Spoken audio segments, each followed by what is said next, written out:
हमारा अव्यक्त नाम निर्मल पुष्पा है। ब्रह्मा बाबा ने प्यार से नाम कुंज रखा था, इसलिए हमारा ब्राह्मण परिवार में कुंज बहन नाम चलता है। वर्तमान समय हम पटना सेवा केंद्र पर है। 10 बरस की हमारी उम्र थी। हम जब अपनी लौकिक मम्मी के साथ नानी के घर जा रही थी तो रास्ते में ही जसोदा भवन, जिसको ओम मंडली कहते थे, वो था। रास्ते में ही हमने प्यारे पिताश्री का ओम के धुनी का मधुर आवाज़ सुना, जिसने बहुत आकर्षण की। तो हमने मम्मी को कहा कि मम्मी, यहाँ लगता है कोई सत्संग है, चलो तो चले। और गए तो बिल्कुल पिंड साइलेंस का वातावरण था। हम भी जाए उसी में बैठ गए। वहाँ जाने से प्यारे पिताश्री सत्संग में भाषण करना शुरू किया। शुद्ध भोजन के ऊपर और सत्संग के ऊपर समझा रहे थे, और स्पष्ट रूप में समझा रहे थे कि सत्संग जीवन के नैया को पार करे, कुसंग डुबोए। इसलिए बच्चे, आज के युग में सिनेमा आदि को मत देखना, क्योंकि जैसा चित्र देखता है वैसा चरित्र बनता है। जो भी शिक्षाएं दी, उस शिक्षा में शिक्षा के साथ साथ उसको पालन करने की समर्थी भी उसी टाइम ही दे दी। फिर लास्ट में फिर से ओम की धुनी चली। वो सुनते ही हम अशरीरी बन गई। सारी सभा पूरी हो गई। लास्ट में हम बैठी रह गई तो प्यारे पिताश्री ने हमारे माथे पर हाथ रखा। धीरे धीरे मेरी आंखें खुली और बोला कि बेटी, पहचानती हो? उसी शब्दों में जैसे अपनी पहचान दे दी। हमारे मुख से निकला कि लगता है आपको कहीं देखा है, और देखने से महसूस हुई ये मेरा असली पिता, मेरा बाबा है। और उसी समय से लेकर चंबक के सदृश ऐसी आकर्षण रही जो रोज मैं जाती रही। हमको इसके पहले 15 दिन पहले हमने बाबा को स्वप्न में कहो व साक्षात्कार में कहो देखा, और बोला कि बेटी, अगर श्री कृष्ण से मिलने चाहती हो तो मेरे गोदी में आ जाओ। ये सवेरे उठते ही मैंने मम्मी को सुनाया कि मम्मी, एक सफ़ेद वेश में आदमी देखा जो हमको कहता है कि बेटी, श्री कृष्ण से मिलने चाहती हो तो मेरे गोदी में आओ। मम्मी ने कहा, ये आदमी नहीं बोल सकता है, कोई महात्मा जी बोल सकता है। हमने कहा, महात्मा जी तो गेरू कफन पहनते हैं, मगर इनको सफ़ेद ड्रेस थी। मम्मी ने कहा, पुराने ज़माने में ऋषि मुनि सफ़ेद ड्रेस में ही तपस्या करते थे, तो कोई ऐसा ही बोल सकता है। और देखने के बाद जब घर में हम आई तो हमने मम्मी को कहा, मम्मी, मैंने जो सपने में देखा था वो जैसे कि इसका बिल्कुल भाई लगता था। ये नहीं कहा कि यही है, मगर मेरे छोटी होने के कारण मुख से निकला, लगता है इसका भाई।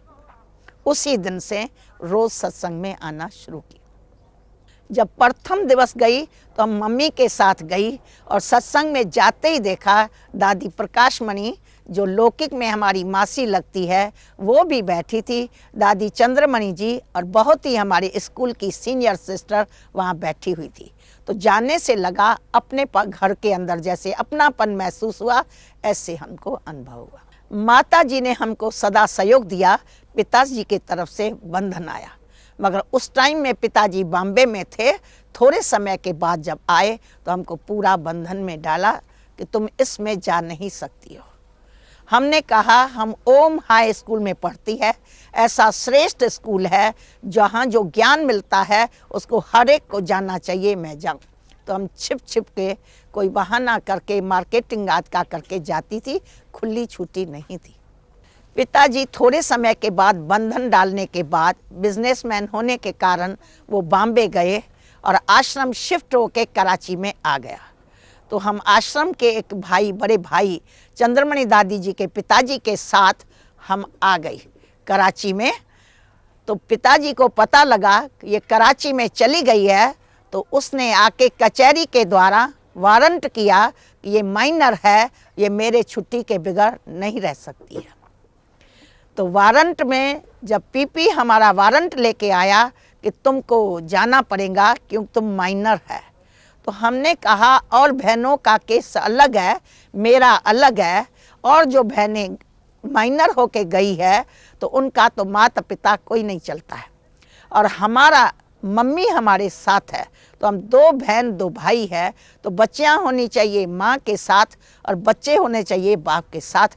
इस हिसाब से मैं नहीं जाना चाहती। उसने कहा ब्रिटिश गवर्नमेंट के राज में बच्चे सब बाप के होते हैं। हमने उन्हें कहा कि हमें ऐसी लगन है जो अगर कोई भी कानून लगा के अगर मेरे को आश्रम से वापस भेजेंगे तो उसका आधा पाप तुम्हारे पर, आधा पाप पिताजी के ऊपर पड़ेगा। क्यों, जैसे मछली नीर बिगर नहीं रह सकती है, वैसे मैं बाबा के ज्ञान की मुरली के सिवाय नहीं रह सकती हूँ। इसलिए कोई भी कानून निकाल के आप ऐसा जज करना तो हम माँ के साथ रहने चाहती है। क्योंकि मम्मी और डैडी दोनों के कनेक्शन से हम पैदा हुई है, तो एक उस तरफ जाता है एक उस तरफ जाते हैं, तो हम मम्मी के साथ रहने चाहती है।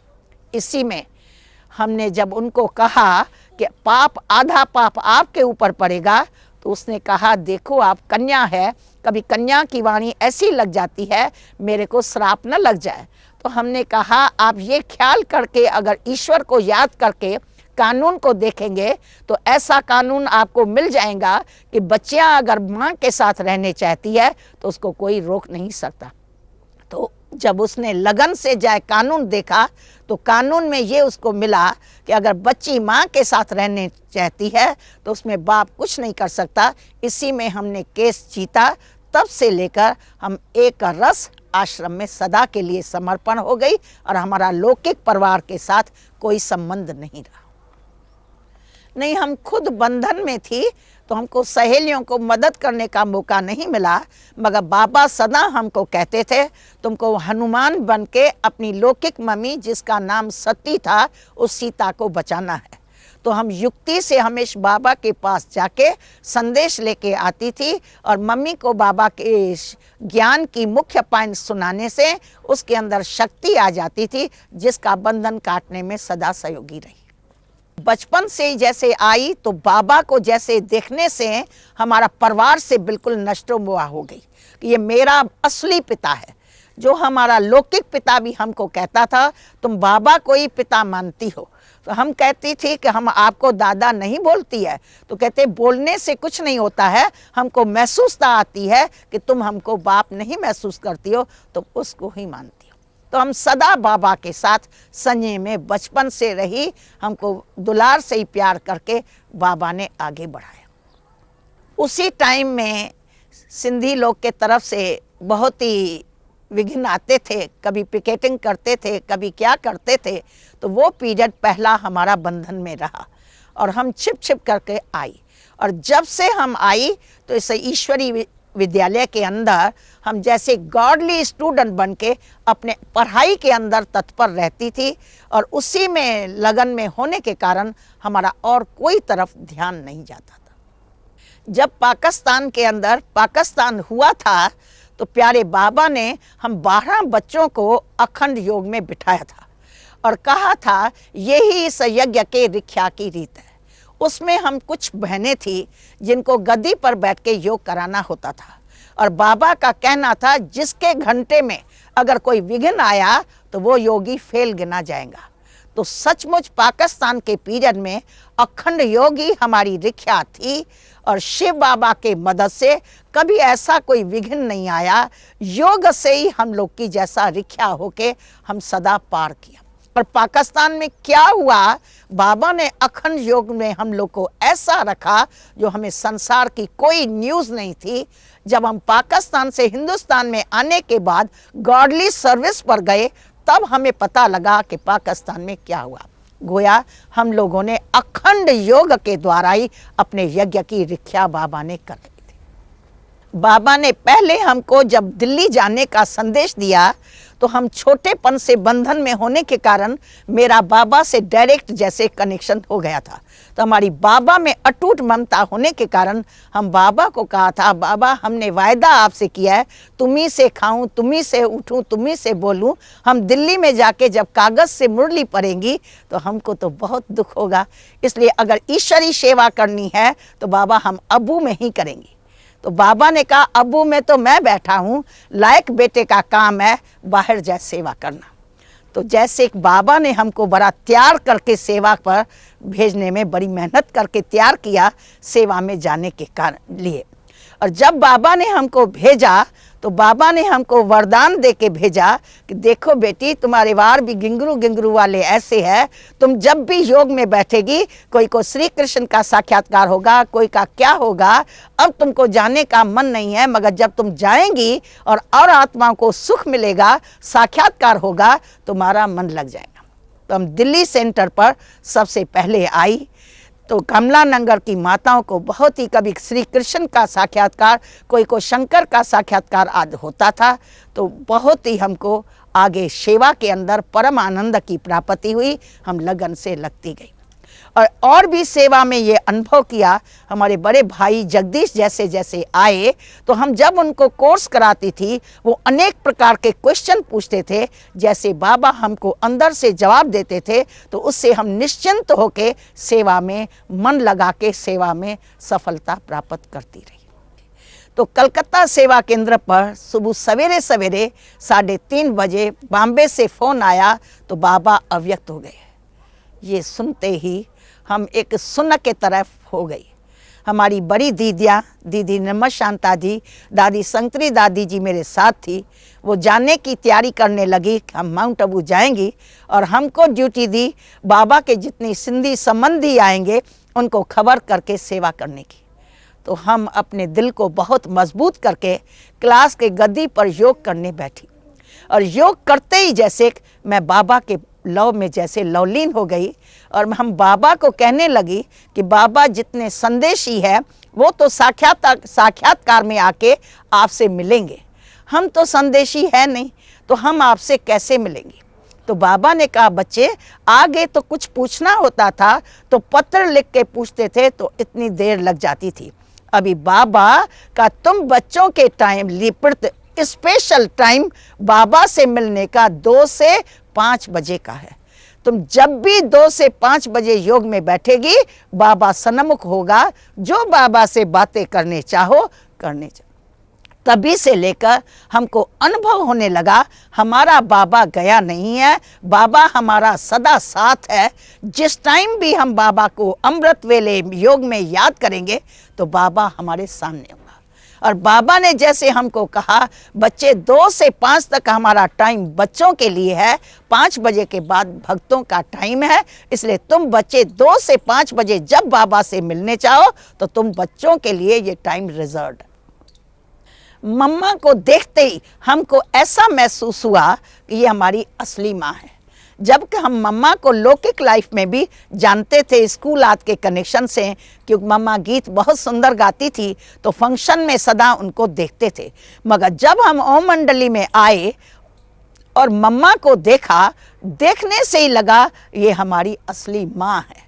माँ की भासना आई और मम्मा ने प्रैक्टिकल में माता रूप में हम सबकी हर प्रकार से स्थूल सूक्ष्म पालना की। और जो मम्मा जो हम सबको शिक्षा देती थी, मम्मा गुणों की मूर्ति होने के कारण हम बच्चों को बहुत सजाया, जिसका तो मुख से वर्णन नहीं कर सकते। मम्मा हम बच्चों को सदा बोलने पर शिक्षा देती थी, बच्चे पहले तोलो पीछे बोलो, ऐसे नहीं पहले बोलो पीछे तोलो।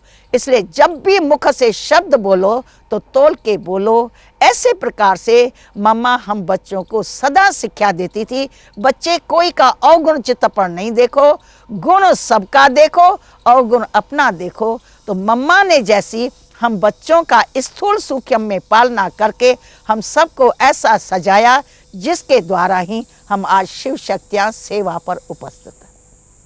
बाबा तो हम बच्चों को सर्व संबंधों में पालना दी, बच्चे बाप के रूप में पालना दी। जब बीमार थे तो हमारी बचपन से त्याग वृत्ति रहती थी, तो बाबा स्वयं अपने साथ बिठा के जो भी हमें खुराक देनी होती थी अपने साथ खिला के पालन किया। बाबा ने हम बच्चों से सखा के रूप में बास्केटबॉल, खेल पाल, रास विलास में सदा हम बच्चों को खिलाया। तो हम सब ने बाबा द्वारा अनुभव किया कि बाबा में शिव बाबा हमारे साथ है, जिसके साथ हमारा एक संबंध नहीं, हमारा सर्व संबंध है। जो भक्ति मार्ग में गाते थे, तुमेव माता च पिता, तुमेव बंधुश्च सखा, तुमेव विद्याधर्म, सर्व संबंधों का अनुभव हम बाबा में बाबा को देखने से अनुभव किया, जिसका तो मुख से क्या वर्णन करें। सारी जीवन 33 बरस उसके संग हर संबंध में, हर प्रकार के पालना के रूप में सर्व संबंधों का अनुभव किया। बाबा ने सबसे हमें आत्मक स्वरूप का पहचान दी। तो आत्मक स्वरूप की पहचान देने से हम बच्चे पवित्र पौधे थे। हम लोग को दुनिया का कोई अनुभव नहीं था। नेचुरल वे में हम आत्म अभिमानी स्थिति का अनुभव किया। जब भी किसको देखते थे तो जैसे कि हम सब आत्माएं आपस में भाई भाई है, वो हम सब ने नेचुरल वे में अनुभव किया। और दूसरा, हम सब का जन्म सिंधी फैमिली में होने के कारण बाबा ने खान पान, आहार विहार, संघ सोसाइटी पर सदा ज्ञान दिया। साथ साथ परमात्मा पिता का बाबा ने हम बच्चों को सरल रूप में ऐसा परिचय दिया जो हम छोटे बच्चे सहज पहचान सके। बाबा ने कहा, प्रत्येक मनुष्य को 2 बाप है, एक लौकिक, एक परलौकिक। लौकिक पिता शरीर का पिता है, परलौकिक पिता आत्मा का पिता है। उस पिता का नाम, रूप, ऑक्यूपेशन, गुण, कर्तव्य को जानना चाहिए। तो हम सहज ही परमात्मा पिता का परिचय बाबा के द्वारा जाना, और बाबा जो जाना, जो पहचान देते थे, उसमें जैसे कि हमारी बुद्धि के अंदर सेट हो जाती थी, यही ट्रुथ है। और उससे नेचुरल वे में हम सब ने अपनी जीवन प्रैक्टिकल में बनाई। हम लोग हर प्रकार की यज्ञ की मनसा वाचा कर्मणा सेवा करते थे। हम सब यज्ञ के अपने को मम्मा बाबा के सेवा के साथी बच्चे जन्म से लेकर समझते थे। इसलिए कैसा भी डिफिकल्ट काम होता था, उसमें सदा हाँ जी का पाठ सदा करते थे। तो उस प्रकार से हम छोटेपन में बस सर्विस में भी दीदी के साथ, साइकिल, सब डिपार्टमेंट के अंदर सब में रहे। बाबा हम बच्चों को सेवा के लिए अबू में आए तो हमें रेशन डिपार्टमेंट के ऊपर बाबा ने रखा था। तो रेशन डिपार्टमेंट के अंदर कराची में मैं असिस्टेंट थी। हमको कहा, या तुम हेड बनना।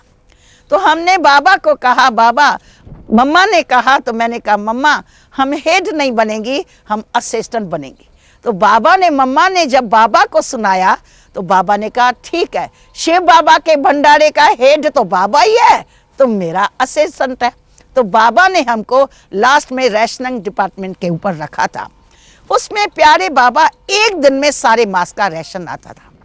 हमारा प्यारा बाबा स्वयं मम्मा और बाबा गेहूं सफा करने बैठते थे और हमको कहते थे कि बोर्ड पर लिख दो कि आज नींद हराम है। बस हमको कहते थे जो भी सोया हुआ है उनका नाम लिख गया। तो मैं जब जिस कमरे में जाती थी, हमारी सखियां देखती थी तो सब हमको कहते, हम आ रहे हैं। हमारी प्यारी सखियां हैं, उनका हम नाम कैसे लिख के आए। हम उनको कहती थी, हम धीरे धीरे चल रही है, आप जल्दी से सेवा में बाबा के पास पहुंच जाओ। उसके अलावा का हमें अनुभव है, हम जब अबू में थी तो हमारी ड्यूटी थी अबू में जितने गेस्ट आते थे उनको कोर्स कराने की। तो बाबा का ये नियम रहता था, 7वें दिन बाबा सब स्टूडेंट्स जो नए आते थे उनसे मिलते थे। तो एक बहुत फिल्म का शूटिंग करने वाला था जिसका कोर्स हमने पूरा किया। तो बाबा को मैंने कहा, बाबा आज इसका 7वां दिन है, आप ऊपर चलो। तो हम इनको मिलाने के लिए आए। बाबा ने कहा, आज तो हम गेहूं सफा करने बैठे हैं, भले बच्ची यहाँ ही आके मिलाओ। तो हमने मम्मा को कहा, मम्मा हमने 7 दिन उसको सुनाया कि शिव बाबा ब्रह्मा तन में परम धाम छोड़ के आया है, वो आके देखेगा गेहूं सफा कर रहा है तो वो क्या होगा। तो मम्मा, बाबा सुन रहे थे। बाबा ने कहा कि मम्मा, कुंज बेटी को दे अपमान आता है, मेरा इतना ऊंचा बाबा और उसको वो देखे आके कि गेहूं सफा कर रहा है। तो बाबा भी जैसे कबहा कृष्ण हठ चरित्र से बाबा ने कहा, आज मिलाना है तो मैं यहाँ ही मिलूँगा। हमने कहा, बाबा तो फिर मैं ले आती हूँ। सचमुच उस दिन बाबा की कहें, शिव बाबा की गतमत वो ही जाने। हम उसको कोर्स करा के और 7वें दिन बाबा से मिलाने पर गेहूं पर ले आए। वो जैसे ही आया, बाबा को देखते ही उसका विष्णु का साक्षात्कार हुआ। तो बाबा को देखते ही ऐसा किया, बाबा ने विश्व रतन दादा को कहा, बेटा इसको पकड़ना, कभी गिर न जाए। और वो एकदम बाबा को देखते ही कहा, बाबा आप तो विष्णु का अवतार है, हमने आपको आज जान लिया, पहचान लिया आधा। तो सचमुच ऐसे बाबा के अनेक चरित्र हमने देखे। इसी प्रकार से बाबा ने एक दिन मुरली में चलाया था, अबू में आए थे कि बच्चे तुम्हारे रिद्धि सिद्धि वाले थॉट रीडर तुम्हारा थॉट चेकिंग करने के लिए आएंगे। तुम ऊंचे ते ऊंचे भगवान के बच्चे हो, तुम्हारा थॉट कोई रीड करे, ऐसा होना नहीं चाहिए। सचमुच 2 दिन के बाद थॉट रीडर आए थे। हमारी बिरजंद्रा दादी उनको कोर्स करा रही थी और बाबा घूमने जा रहे थे। जानकी दादी और हम बाबा के संग सारे झुंड में जा रहे थे। बाबा ने लौटकर हम दोनों को देख के हम दोनों को कहा, आप जाके बिरजंद्रा दादी के साथ योग में दोनों बैठ जाना। हम दोनों आके योग में बैठ गए। 3-4 थॉट रीडर थे, तो वो सब हम लोग को देखते। बिरजंद्रा दादी उनको आत्मा का लेसन देते देते हम सब योग में बैठे, वो भी एकदम साइलेंस होके बैठी। तो वो सब थॉट रीडर हम तीनों बहनों के चरणों में झुके कि हम तो थॉट रीडर बन के आपका इम्तिहान लेने के लिए आए थे, मगर सचमुच आप भगवान के बच्चे हो, जिनका थॉट हमको यही मिला कि हम आत्मा परमात्मा शिव की संतान है, उसके सिवाय कोई भी हमको थॉट आपका नहीं मिल सका। हम अपनी माफ़ी मांगते हैं कि हम क्षमा हमको करना। ऐसे करते हम उन सब के बाद कोर्स वालों के बाद बाबा के पास गए। हमने कहा, बाबा आप तो जानी जाननहार है, आप जानते थे ये थॉट रीडर आए हैं जो हमारा थॉट रीड करेंगे? तो उन्होंने हमारे ऐसे कहा। तो बाबा ने कहा, जितना बच्चे तुम निरंतर योग में रहेंगे तो तुम ऊंचे ते ऊंचे भगवान बाप के बच्चे कभी भी उनका नेगेटिव थॉट्स वो पा नहीं सकेंगे, सदा पॉजिटिव थॉट्स पाएंगे। हमने सफ़ेद वस्त्र पहना तो घर में ही शुरू किया था, क्योंकि बाबा ने जो बोर्डिंग बनाया उसमें बाबा ने सफ़ेद ड्रेस और उसके ऊपर ओम का बीच में कढ़ाई का रहता था। वो देखने से हमको बहुत अच्छा लगता था। जो बाबा बोर्डिंग में जो नियम चलाते थे हमको अच्छा लगता था। घर में रहते भी हमने ये ड्रेस पहनी। यूं तो इस ड्रेस को देख के हमारा पिताजी कहने लगा, ये विधवापन की ड्रेस हमारे घर में कहाँ से आई? तो हमने उन्हें जवाब दिया, ये तो राजाई ड्रेस है, रोज पहनो रोज उतारो धोबी धोएगा, जिसमें कभी मन में संकल्प नहीं चलता कि कल हमने ब्लू पहना तो आज ग्रीन पहने या आज पिंक पहने। तो वाइट ड्रेस एक राजाई ड्रेस है, नित्य पहनो ये। और तब से लेकर हमने सफ़ेद ड्रेस को अपनाया।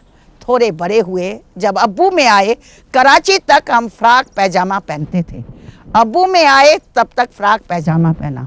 प्रथम हम दिल्ली सेंटर पर जब उतरे थे तब से साड़ी पहनना शुरू किया और आज तक ये सफ़ेद ड्रेस है। मगर जब से बाबा ने हम सबको सफ़ेद ड्रेस पहनाई तो फ्रॉक भी हम लोगों ने मर्यादा पूर्वक लंबी बाहों का पहना, कुर्ता पैजामा पहना तो भी लंबी बाहों का। मगर बाबा जो प्रोग्राम बनाते थे हम सबको अति प्यारा लगता था, दिल से स्वीकार करते थे।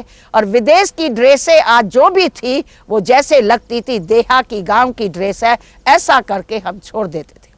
हमारी मम्मा हम लोग को सिखा देती थी कि बच्चे जो परा हुआ कपड़ा है उसको पहन के तुम पूरा करो। तो हम लोग अच्छे अच्छे कपड़ों को नई ड्रेस करके पूरा किया। बाकी दिल में वाइट ड्रेस बहुत प्यारी लगी।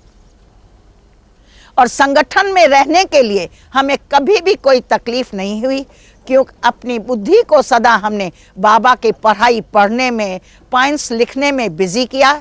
और दूसरा, संगठन में रहने से मम्मा ने शिक्षा दी थी, सबका गुण देखो, हर आत्मा के संस्कार अपने अपने हैं। तो वो शिक्षा मिलने से सबका गुण देखना है। हम एक ही परिवार है, जिस कारण हमको सारे संगम युग में 60 बरस के अंदर किससे भी कभी एडजस्ट होने में, किसका किसके बड़ा बन के छोटा बना के हैंडलिंग करने में और छोटा बन के बड़ों के अंडर रहने में हमको कभी भी कोई मेहनत नहीं करनी पड़ी। नेचुरल वे में हमने अपनी सारी जीवन को व्यतीत किया। फिल्म देखने वालों के प्रति हमारा ये मैसेज है, सचमुच ये जो भी ये कहानी देखेंगे वो ही यदा यदाए परमात्मा के अवतरण की कहानी है, जो परमात्मा पिता शिव यदा यदा के वायदे अनुसार अवतरित होके अपने बच्चों को अध्यात्मक ज्ञान की, सहज राजयोग की और दैवी गुणों की शिक्षा देके मनुष्य से देवता, नर से श्री नारायण, नारी से श्री लक्ष्मी बनाने की अथवा घर घर को स्वर्ग बनाने की शिक्षा दे रहा है। तो हम उन सब के प्रति भी मेरा संदेश है कि जीवन की घड़ियां बहुत गई, थोड़ी रही, बाकी बची हुई जीवन के अंदर पूर्ण पवित्र बनो और राजयोगी बनो। अपने घर को भी स्वर्ग बनाओ और सबको स्वर्ग बनाने के लिए फिल्म के द्वारा सबको संदेश दो कि अब स्वर्ग आया कि आया और उस स्वर्ग में चलने की तैयारी करो। ओम शांति। ओम शांति।